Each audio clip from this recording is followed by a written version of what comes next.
Hello there. Welcome to the moment of grace. Today, I want us to know that the blessing is the real deal. You know, people wonder, why do you guys talk about the blessing all of the time? Because the blessing is the real deal. And I'm going to read to you from the book of Acts and chapter 3, verse 25 and 26. It says, "Ye are the children of the prophets and of the covenant, which God made with our fathers, saying unto Abraham, and in your seed shall all the kingdoms of the earth be blessed." And you know, Abraham is our father through our faith in Christ Jesus. You know, as many as of Christ are seed of Abraham in the book of Galatians and chapter 3. So unto you first, God, having raised up his son Jesus, sent him to bless you. Did you see that? God actually sent Jesus to bless us in turning away every one of us from our iniquities. So that means even being turned away from sin. So you know, when people think blessing and holiness are word and opposite, you know, because we talk about blessing, it means we don't want to go to heaven. Not at all. Being turned away from the sin itself is being blessed. And so therefore, the blessing of God is the stamp of God's approval after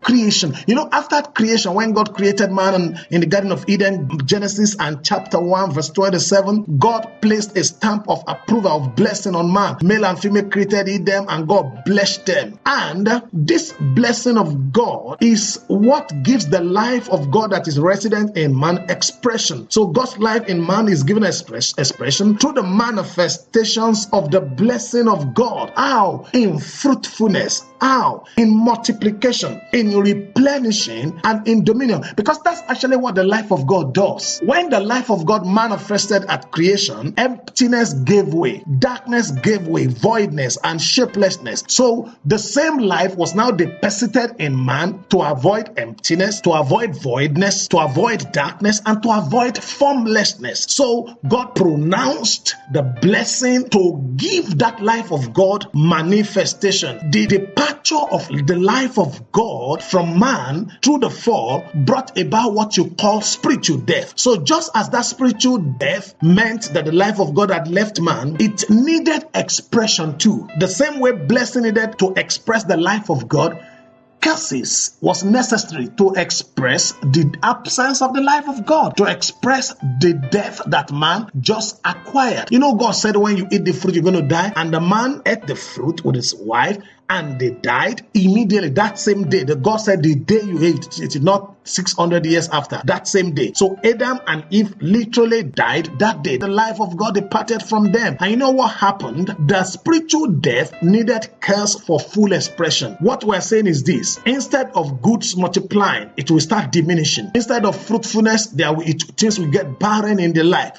Good, we're talking of good will become barren. You understand? Somebody can be giving back to children and be barren in good things. So you can imagine when Cain came as a child of Eve's womb and started slaying his brother. So instead of replenishing, there will be continuous depletion. And instead of dominion, there will be suppression and will be oppression. But the good news is this: Jesus Christ came and brought back the life of God unto us and brought the blessing for us to express the life of God. So that's what the book of Acts chapter 3 is saying, that unto us, God having raised his son Jesus from the dead, which means sin had been conquered, sent him to bless us, having turned us away from our iniquity. No wonder the Sermon on the Mount, Jesus was the preacher that preached about blessing than any other person. The Beatitude, the Sermon on the Mount we also talk about is about blessing. Blessed are these, for they shall be this. Blessed is this, for they shall be that, because it's all about the blessing. So don't trade the blessing of God for money. Don't let offense distract you from the blessing of God. Be mindful of the blessing and insist on walking in the blessing. It will deliver